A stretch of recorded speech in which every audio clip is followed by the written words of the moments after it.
какая ситуация у нас в Кыргызстане? Можно ли сказать, что у нас уже... Мы работаем в прямом эфире. Кыргыз айымдарынын феномени эмнеде? Биз бүгүн ушул теманын айланасында кеп калабыз. Сиз кыйын ток-шоусун көрүп жатасыз. Сиздер менен мен Даяна Данияр кызы болом. Саламатсыздарбы? Жана биздин бүгүн коноктор Гүлнара Нарбаева, тарых илимдеринин кандидаты, доцент, Айгүл Оразалиева, Ноокат шаарынын депутаты, Гүлүмкан Байышева, Исанов айылдык кеңешинин депутаты. Студияга кош келипсиздер. Ошол башында эле айтып кетсеңиз, кыргыз тарыхындагы атактуу лидер айымдардын учурдагы саясатка аттанып жаткан депутат айымдар ушул айымдардан кандай үлгү алса болот? Эң орчундуу маселе болуп атат. Себеби бүгүнкү күндө Кыргызстандын өнүгүшүндө айрыкча эгемендүүлүктү алгандан кийин кыргыз айымдарынын саясаттагы орду негизги маселе болуп калып атат. Себеби кыргыз айымдары эгер саясатка кошулбаса, биздин коомубуздагы өнүгүү бизге анча жакшы көрүнбөй атат да. Себеби мурдатан биздин тарыхка кайрылып кете турган болсок, мына Курманжан энебизди айта турган болсок, бул киши биринчи жолу ошо саясий лидерликти алкалаган. Себеби бул киши 1811 жылы тиги Алай жерге, Ош жергесинде төрөлүп, кийин мына ошол мезгилде сиздер билесиздер, биздин кыргыздар Кокон хандыгынын курамында болушкан. Андан кийин ошол Кокон хандыгынын изүүсүнөн чыгуу үчүн булар баягы Россияга ыктаганга аракет кылышкан, бирок алайлыктар өзүнчө биз мамлекет болобуз деген идеяны көтөрүп чыгышканда, ошондон кийин кыргыз ошо Россия башкаруучулары ал мезгилде бардыгыңыздарга маалым Түркистан генерал губернаторствосуна баш ийип турганбыз. Ошолор сүйлөшүүгө келишкен. Себеби алар ошол шыбыртты угуп калып, Курманжан Датканын балдары Афганистанга өтүп кетишкен. Анан ошол Афганистандан алар куралдуу күчтөр менен келип, тиги орус падышачылыгынын саясатын тиги үзгүлтүккө учурап коет деген ой менен Курманжан Даткага келип ошол жерде сүйлөшүүнү башташкан. Ошол мезгилде дагы бир тарыхый окуяны айтып кетишибиз керек. Ошол кыргыз элин сактап калуу үчүн, ошол саясаттан аман сактап, орус саясатынан аман сактап калуу үчүн Курманжан Датка өзүнүн баласын курмандыкка чалган. Бул деген эмне деген эрдик? Кыргыз элди сактап каламын деп өзүнүн баласын өлүмгө тик кара, эч качан сен артка картпагын.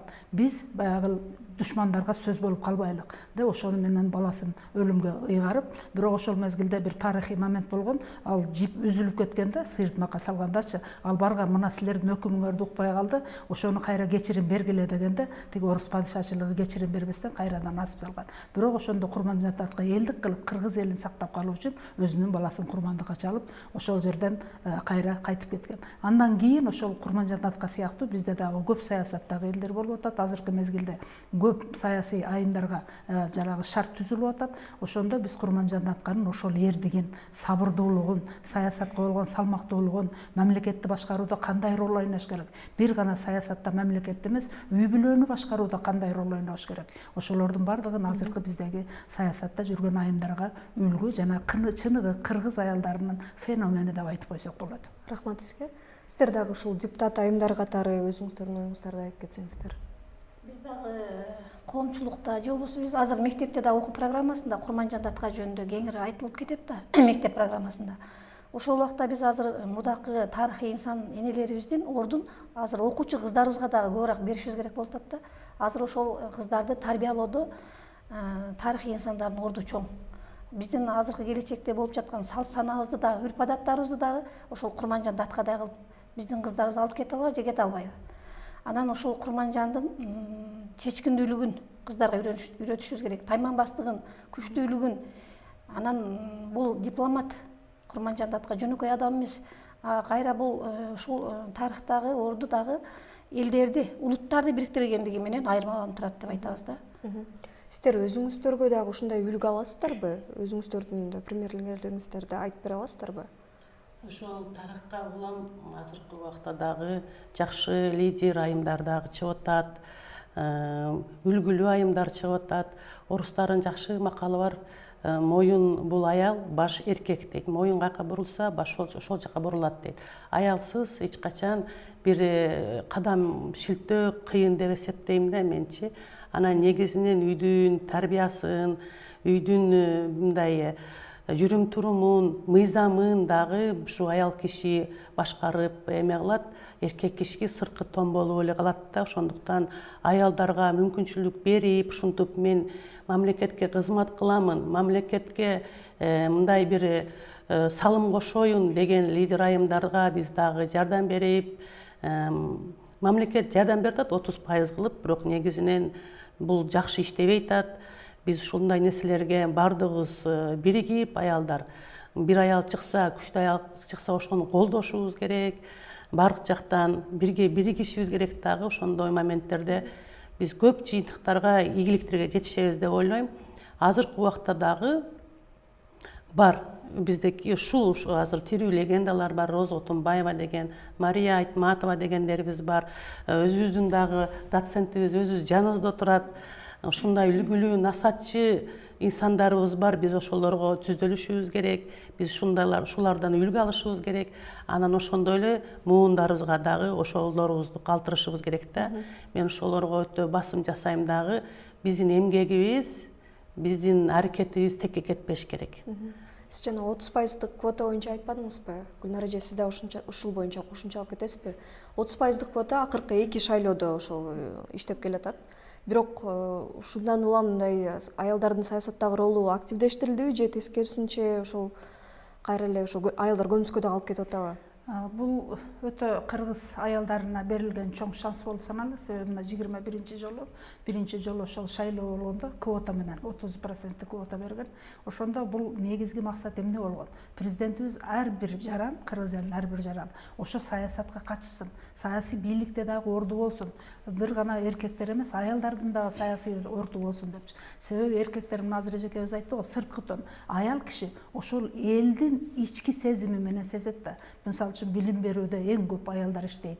Баягы медициналык тармакта дагы эң көп аялдар иштейт. Ошолордун көйгөйлөрүн ошолор көтөрүп чыгалат. Билим берүүдө кандай көйгөй болуп атат, саламаттыкты сактоодо кандай көйгөй болуп атат, эмне үчүн балдардын өлүмү көп болуп атат, эмне үчүн төрөттө өлүм көп болуп атат. Ошолордун бардыгы бар үчүн бизде баягы саясий адамдар, аялдардын саясий баягы билими жогору болуш керек да. Ал эми депутатка барып атканда сөзсүз түрдө алар даярданат да. Мен саясатка аралашып атам, эмнелерди айта алам. Жана учурашуу мезгилинде жана өздөрүнүн агитация пропаганда кылып атканда ар бир өздөрүнүн программасын түзүп ошол жака барып айтат, ошол элге жетет. Мына жакшы кийинки мезгилдерде ошону угуп, азыр бизде президентибиз ошо 3-чү адамдын бирөөсү сөзсүз түрдө аял болсун деп атат. Бул бир чети жакшы. Бирок кээ биркилер өздөрүнүн кызыкчылыгы үчүн келип аткандар дагы сезилип калып атат да. Биз баягы сереп жүргүзүп карайбыз да, ким барды, кандай болду, эмне иш кылып атат, ошол депутаттын орду барбы ал жерде же жокпу, жөн эле барып алгандай да кээ биркилер сүйлөсөчү. Мына Элвира Сурабалдиева дагы бир эки депутаттарды айта турган болсок, ошолор чыныгы элдин атынан суңгуп кирип айтып атышат. Себеби ошол маселелерди алар толук билет. Мен өзүмдүн маселеми жакшы билбесем, элдин алдында эмнени сүйлөйм. Ошондуктан кетип атканда дагы депутаттык аттанып атканда бирөө сунуш кылабы же башка кылабы, ал сөзсүз түрдө ойлонуш керек. Мен бүгүн мага мамлекет эмне кылып берди дебестен, мен мамлекетке эмне кылып беремин. Эгер депутат болуп барсам, мага ишенип ушул жерде саясатка киргизип атса, ошолордун ишеничин актай аламынбы же актай албаймынбы деген максатты коюш керек. Бул бизге өтө президент тарабынан жана жаныбы кыргыз эли тарабынан аялдарга берилген чоң жоопкерчилик. Ошону татыктуу аткарууга биз көнүшүбүз керек. Эми мына кийинки мезгилдерде бардыгыбыз билип атабыз, күчтүү саясаттагы айымдар келип атат. Аларды биз тамгашыбыз керек. Аларды биз аялдар бардыгыбыз бири-бирибизди тескерисинче колдошубуз керек. Себеби бизде баягы менталитетибиз бар да, аялдарда көбүнчө эркектерге караганда бирин-бири көрө албастык көп болот дагы, ортодо эркектер утуп кетет дагы, аялдар жеңилип калат. Ошон үчүн мына эжекебиз эң туура мен айтты, ошол биз аялдар биримдик болушубуз керек. Коомдун өнүгүшү үчүн, кыргыз мамлекетинин эгемендүүлүгүн сактап калыш үчүн, жалпы дүйнө жүзүндө биз кыргыз желегин желбиретишибиз үчүн сөзсүз түрдө энелер биринчи орунда турушубуз керек. Себеби бул кыргыз элинин генофондун жаңылаганда энелер. Мына 80% бала тарбияны энеден алат. Ошон үчүн биз энесин карап туруп кызын ал деген бизде кыргыздарда эң сонун макал бар. Эшигин көрүп төрөнөт, энесин көрүп кызын ал дейт. Ошондой биз саясатта дагы аялдарга чоң баягы шарт түзүп берип атабыз. Сиз дагы кошумчалап кетесизби ушул 30% квота боюнча? 30% квота боюнча бизге 2 жолку созывда депутаттыкка келгенибизде аябай бизге чоң таасир берди да. Буга чейин биз 30%-дыкта уга электе биле элегибизде биз аялдар кошулбайт эле. Депутаттыкка аялдар койбойт эле. Биздин айылда деле депутаттыкка аялдар койгон эмес да. Анан ушул 30% боюнча бизди окутуп, ушинтип аялдарга түшүнүктөрдү бергенден кийин аялдар өздөрү суруп чыга баштады. Анан ошол баары мен өтүшүм керек, өтөт экенмин. 30% квота мага эң жакшы жардам берет экен деп, алдыда бараткан эркектерди аркага таштап, анан биздин аялдар өтүп кетип атышат да. Ошол бизге өтө сонун мүмкүнчүлүк болду деп ойлойм да. Ошол эле учурда ошол көмүскөдө калып кетип атат, кээбирки аялдар деген сөздөр бар да, ошого кандай карайсыз? Көмүскөдө калып кетип аткан аялдар эми бул өзүнүн мындай кызыкчылыгы деп да ойлойм да. Ал аял адам өзү үчүн алдыга жылыш керек, аракеттениш керек. Эгерде аракеттенсе, иши болсо алдында адамдар сөзсүз колдойт. Эл дагы азыр баа берип калды иштегендерге. Өздөрү колдоп берет. Мурунку эме сен берген суроого жооп кылайын дейм да. Бул мурунку кече өткөн шайлоодо өзүм депутатка койдум, жогорку кеңешке койгонумда көптөгөн көйгөйлөрдү башыман өткөрдүм. Ошондон азыркы квота боюнча айткым келет да. Квота боюнча негизинен мыйзам иштетилип чыкты, бирок теңдик кылып койду да. Өтө андай сон иштеп койгонда эки эркек өтсө, эки аял дагы өтүп кете берет деген жери бар да. Бирок бул уже эме квота эмес да. Бул квотага кирбей калды. Ошондуктан эки эркек катары алып калса, үчүнчүсү аял болсо эки эркек да өтүп кетет да. Эки аял алса, эки аял да өтүп кете берет. Бул уже теңдик кылып койгон. Бул жолу квота жок. Ушул мыйзамды кайра иштеп чыгууну мен ошону сунуштаймын. Барып калсам, ушул боюнча жөнөкөй инсандар дагы барыш керек. Эмгеги сиңген, стажы бар, опыту бар, ошондой көйгөйлөрдү башынан өткөргөн инсандар барсын деп өзүм кадам шилтеп, өзүм эмгегиме. Бирок каражат жоктугунан аял киши көп нерседен калып калат экен да. Каражат негизги биздин азыркы ушул маалдагы биздин куралыбыз экен да. Дагы эле көйгөй десе. Ошон үчүн каражат болбосо кадам шилтөө, бир жака же бир нерсе кылуу бул кыйын маселе экен. Ошондуктан бул квотаны, бул мыйзамды шайлоо боюнча башынан карап чыгыш керек. Себеби дегенде 30% дегени менен азыр ушул убакта эми болуп калды, шайланыпчы элдер шайлап. Бирок негизинен шайланбай калышы да мүмкүн. 30% квота болбой калышы да мүмкүн. Буну кайрап чыгыш керек дагы, буну каттык маселени буну көтөрүш керек.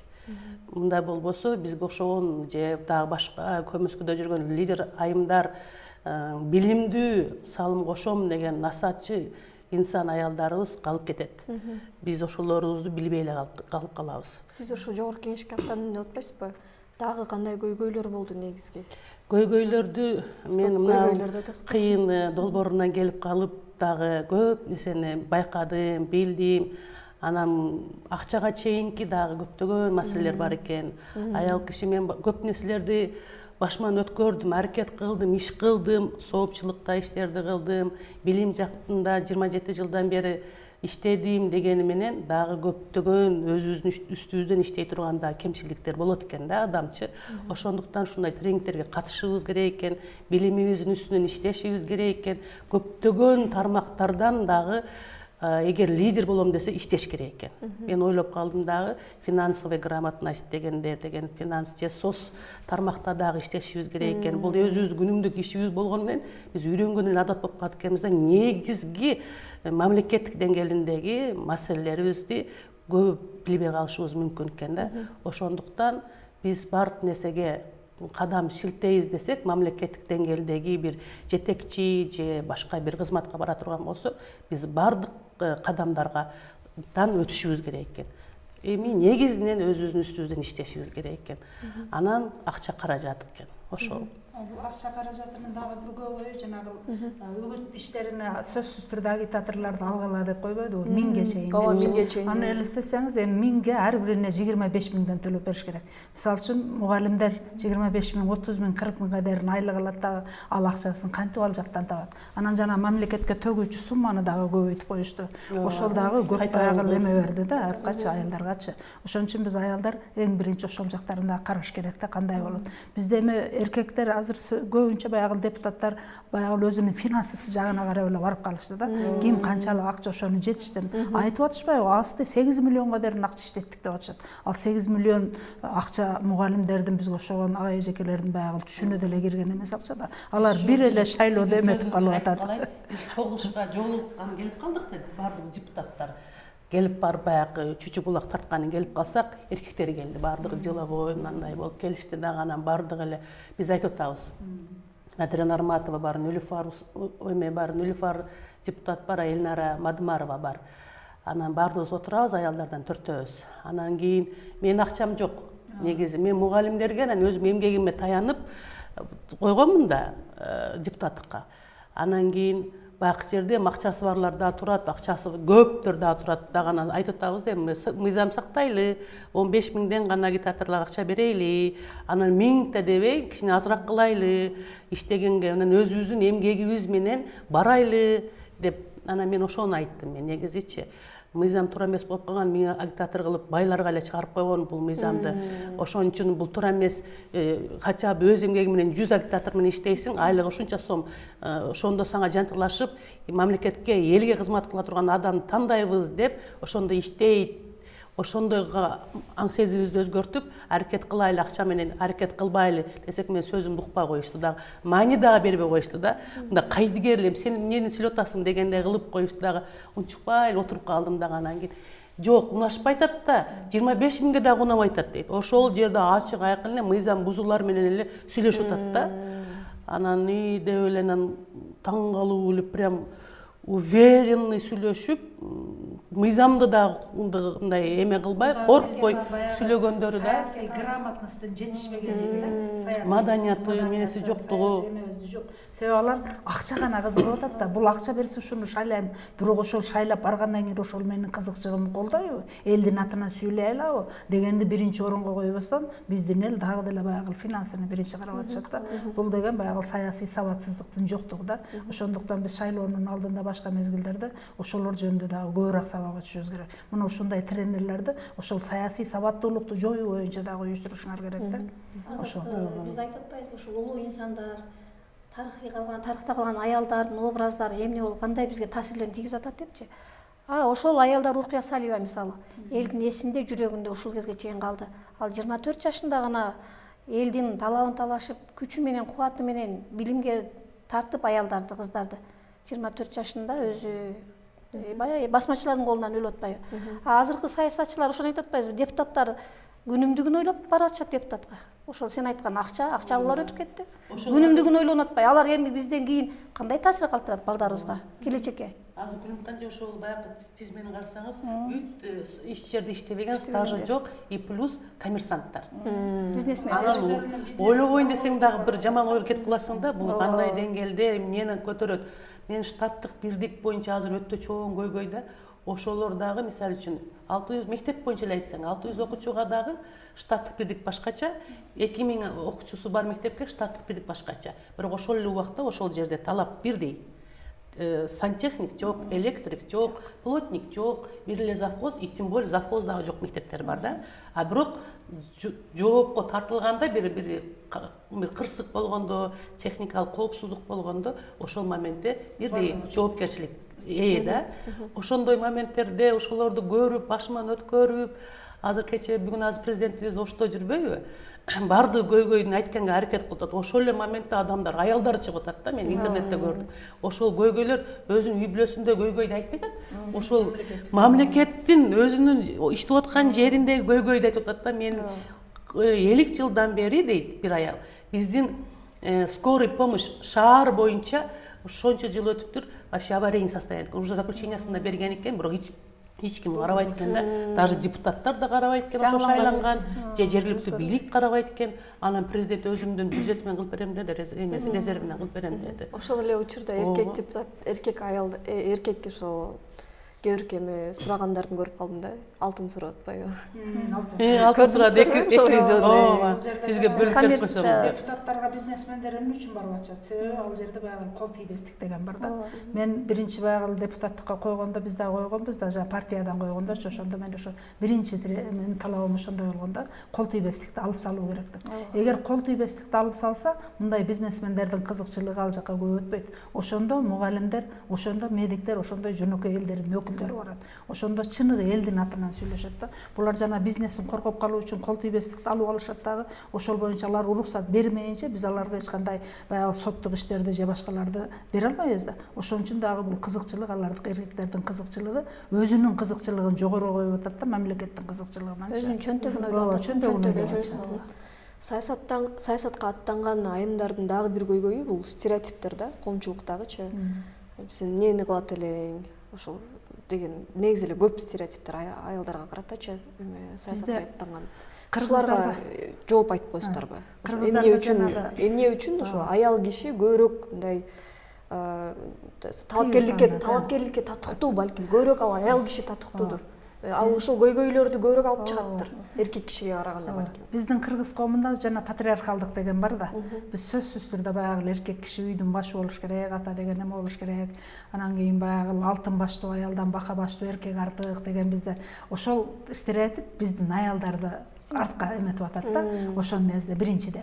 Экинчиден анан кийин аялдар только баягы үй бүлөдө отуруш керек, үйдүн очогун коломтосун өчүрбөш керек, балдарды тарбиялаш керек деген көбүрөөк стереотип. Мына азыр Курманжан Даткан айтып кеттик. Курманжан Датка кыргыз элинин тарыхында биринчи жолу ал мезгилде баягы турмушка бердиңби, ошол боюнча ал жерде өлөсүңбү, башка болосуңбу, ошол жерде жашаш керек.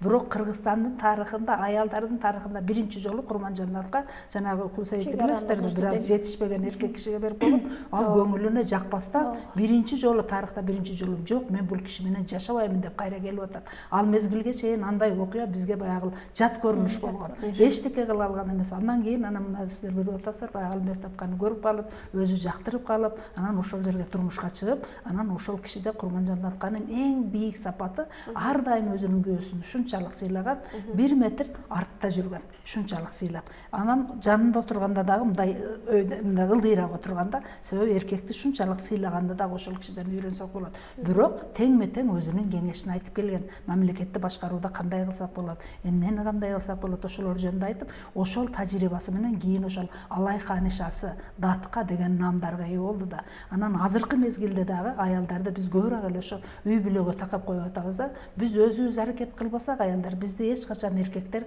баягы алга жылып кетсин же андай кылсын дебейт. Себеби эркектер ошого көнүп калышкан. Биз тарыхта ошого патриархалдык коомдо ошондой сиңирип калганбыз. Мына азыр депутаттыкты берди 30%. Бирок мамлекеттик башкарууда дагы деле губернатор только эркектер болсун дейт, акимдер эркектер болсун дейт. Эмне үчүн мурдатан иштеп келишкен? Мына Жаңыл Түмөнбаева деген эжекебиз бар, ушундай канчалык партиялык кызматтарды иштеп келди. Зебикан Кутманова деген, мына президент Роза Отунбаева башкарбады. Эң оор кырдаалда ошол аял, ошол өкмөттүн абалды баягы биздин мамлекетибизде анын абалды жонторусу менен эметип сезип, ошону мамлекет ошол мезгилде сактап калды. Мына аял кишинин колунан келет экен. Ошону биз карап туруп азыркы кыздарыбызга, азыркы аялдарга ошолорду үлгү кылып, чыныгы кыргыз аялдарынын феномени катары берип, тарыхта азыр мына эгемендүүлүктү алгандан бери бизге тарыхтагы инсан маселелерин, инсан таануу маселелерине жаңы көз караштар болуп атат да. Биз ошолорду пайдаланып, жаштарга, кыздарга, аял келиндерибизге ошону берип, анан кээ бир чет өлкөлүктөр чыгып атпайбы, ошолор туурап биз кайненебизге чай бербейбиз, анан кийин биз кызмат кылбайбыз, аларга кызматкер эмеспиз. Биз терскерисинче ошол эне бул үйдүн куту, ошону сактап калган эне, үй бүлөнү дагы, мамлекетти дагы сактап калган эне. Ошон үчүн биз энелерге, тарыхый инсандарга, тарыхый энелерге көбүрөөк көңүл буруп, ошолорду үлгү катары кыздарыбызга беришибиз керек. Мектепте дагы, жогорку окуу жайларында дагы, мурда аябай жакшы дейт эле аялдык кеңеш башкалар дегенчи, кыздар женсовет дегендерчи биз окуп жүргөндө дагы бар эле. Азыр дагы ошолорду кайрадан жандандырып, көбүрөөк ошол кыздардын, аялдардын ортосунда иш-чараларды көбүрөөк алып барышыбыз керек. Сиздер ушул депутат айымдар катары айтсаңыздар, өздөрүңүздүн жоонтериңиздерде көрдүңүздөрбү ошол стереотиптерди? Өзү негизиненчи мындай биздин өз менталитетибиз бар да, менталитетибиз өтө басым жасайт. Анан ой уят, эл эмне дейт деген сөздөр менен биз мынтип аркага кетип калабыз да, бир чоң барьер бар да дайыма аялдар менен эркектердин ортосунда. Анан аялдар бир кадам шилтейин деген жерде көпчүлдүк убакта эркек көп болуп калат, дагы аял өз жалгыз болуп калат. Анан негизинен биздин эң бир башка бир чоң көйгөйүбүз бир аялдар болдобойбуз. Ошол ошондой жактарыбыз бизге минус келип калат да, эркектер утуп кетет постоянно, ошондой моменттерде эркектер утуп кетет да. Ошондой көйгөйлөрүбүз бар. Анан негизинен үй бүлөлүк мыйзамда инвестицияны көбүнчө кыз балага кылыш керек. Диний көз караш менен караганда дагы кыз баланы канчалык деңгээлде көтөрсөң, канчалык деңгээлде финансылык жактан каржылап билимин көтөрсөң, ошончолук мамлекет да өнүгөт, ошончолук ошол үй бүлө өзүнүн бала чакасын дагы жакшы эме кылат да. Мен бир эмеге барып калдым, мачитке, орозого. Барсам ошол жерде бир эмеден Аравиядан бир устаза келди. Устаза келди дагы анан кийин ошол жерде жөнөкөй эле тил менен бизге аябай жүрөгүбүзгө мындай эме салып койду да. Аравияда дейт, бардыгы аялдар иштебейт дейт. Себеби дегенде бар жок обеспеченный дейт, ошон үчүн эч кандай иштебейт дагы, бирок билимди ар ай сайын, ар жыл сайын алып турат дейт. Анан кийин мен кызыгып барып сурадым дейт. Сага билимдин эмне кереги бар? Сен балалы чакалуу болуп калдың, университетке тапшырып эмне кыласың, же кошумча курстарга барып эмне кыласың? Сен жыргап жашай бербейсиң, сага эмне кереги бар деп сураса дейт. Мен балдарым күндөн күнгө заман өзгөрүп атат, билим деңгээли дагы өзгөрүп атат, балдарыма өзгөрүп атат дейт. Мен балдарыма өзүм тарбия бериш үчүн аял катары дейт. Мен биринчи ролду ойнойм дагы, ошондуктан мен билим алып, балдарымдан бир кадам аста болушум үчүн мен билим алам деп атат да. Ошон үчүн аял кишини көп жактан мындай таасири, эмеси дагы мындай өзгөрткөнгө дагы салымы өтө чоң да. Ошондуктан мен ойлойм, аял кишиге үйдөн ата энеси дагы жардам берип, билим жагына, башка жагына дагы жардам берсе, үйдөн башталса жакшы болот деп ойлойм да. Менин ошондой оюм бар. Бизде айтып атпайбызбы, аялдар менен эркектердин айырмасындагы да коомдогу. Мында аялдар көбүнчө социалдык проблемаларды көбүрөөк билебиз да. Биз үйдөгү ийне жибине чейин бардык нерсени аялдар чечебиз. Эркектерден сурайбыз дегенибиз менен дагы эле айтып атышпайбы, коом өзү айтат. Финансыны дагы эле сен чечесиң да депчи. Биз айылда адамдар да кандайдыр бир нерседе уюшулуу үчүн, бир нерсе жасаш үчүн аялдарды тартабыз да, биринчи аялдарды тартышыбыз керек. Себеби аялдар тез чогулат, тез топтошот, тез жыйнашат. Анан ошого көз караштары дагы эркектерге караганда тезирээк болот да. Анан биз ошон үчүн аял адамдар социалдык абалды көбүрөөк билебиз. Балдардын ооругандарын, кандай көйгөй болуп атат, кайсыл жерде эмне жок, айылда эмне жасашыбыз керек, балдарга кандай жардам бериш керек, энелерге кандай жардам бериш керек. Ошол көйгөйлөрдү биз эркектерге караганда көбүрөөк билебиз. Аялдар өзүбүздүн башыбызды көтөрүп, эркектер менен эле тең ата болуп эле укук талашсак болот да. Биз азыр айтып атпайбызбы, Айгүл, эркектер бүт бардык жерде деп. Биз мисалы депутаттар, биздин айылдык кеңеште 13 аял барбыз. Калгандары 20-сы. Биз 31 депутатбыз. Бизде эме да дагы эле бизде дагы эле төрагалык болгондо, төраганы шайлаганда дагы эле биз эркектерге берип атабыз. Биз аялдар өзүбүзчө тартынып бул жакта эле туруп атпайбызбы? Биз деле эмне үчүн койбойбуз төрагалыкка, төрайымдыктарга? Биз эми эркектер биз үйрөнүп калганбыз менталитет. Сыйлап, эркектер турганда болбойт, төрага болот. Төрага болот. Дайыма төрагалар эркектерди коебуз. Эркектерди 2 жолу, 3 жолу, 4 жолудан эле көрсөтөбүз. Аялдарды көрсөтпөйбүз. Аялдар өзүбүз тартынабыз. Жок анан эркектер турганда. Гүлүмкан эң жаман жери эмнеси жаман?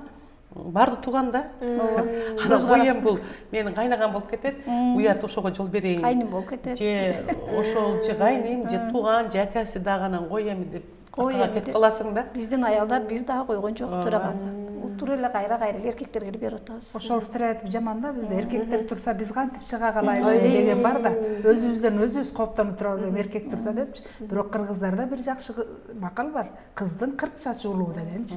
Ошол жакты да эске алышыбыз керек. Аны эске алган эркектер бар. Ошол кыздын 40 чачы улуу деп кыздарды сыйлап, башка кылып, ошолорду биз сактап жүрүшүбүз керек. Туура айтасыз. Биз ток-шоуну жыйынтыктаган атабыз, бирок сиздердин айта кетчү, ушул айтылбай калган сөздөрүңүздөр болсо кошумчалап кетсеңиздер болот, сиздерге эркин микрофон. Эми биз ошол кыргыз аялдарынын баягы коомдогу жана саясаттагы, кыргыз мамлекетинин өнүгүшүндөгү ордун жакшы эле сөз кылдык. Ошол биздин бир гана тилегибиз, ошол келечекте ошол кыргыз элинин эгемендүүлүгүн сактап калыш үчүн сөзсүз түрдө баягы энелер үйү жакшы иштеш керек. Ошолор биздин келечектеги кыздарыбызга, келиндерибизге жакшы тарбия беришибиз керек. Себеби кыргыздын улуттук кенин сактап калган дагы биздин аялдар. Эми азыркы мезгилде көп башка жака турмушка чыгып кетип башка болуп калып атпайбы? Ошон үчүн биз улутту улут боюнча сактап калып, кыргызды кыргыз эл боюнча сактап калыш үчүн биз ошо көп эмгек кылышыбыз керек. Бир гана депутат болбостон ошол акимдер дагы, губернаторлор дагы, мектептин директорлору дагы ошо аялдар болсо, мисалы үчүн 30 аял киши иштеген жерде бир эркек киши мектепте директор да. Ошо аялдын саясий эрктүүлүгүнө жол берсек, мындан ары дагы жакшы өнүгөбүз деген ойдомун. Биз дагы айтып турпайбызбы, улуттун улуулугун сактап калайлы энелер аркылуу деп. Биз ушул азыркы кыздардын да эне болот да, келечекте эне. Ушул азыркы кыздардын дагы ден соолугуна кам көрүшүбүз керек. Алар келечекте биз үчүн, биздин урпактарды даярдап беришет. Ошолго мен көбүрөөк көңүл буруш керек деп ойлоп калдым да. Өтө маанилүү туура эле. Себеп дегенде эне сак, өлкө сак деп коет да. Мен дагы айта турган сөзүм, негизинен ушу аялдардын мындай колдоо жактарын баардыгыбыз аялдарды чакырып кетем мен, бири-бирибизди колдойлу дайыма. Кандай ийгилик болуп атса, жакшы инсан, үлгүлүү инсан болсо ошону колдой билейли дайыма. Себеби дегенде ички бардык маселелерди аял киши өзүмө дебейт да негизинен.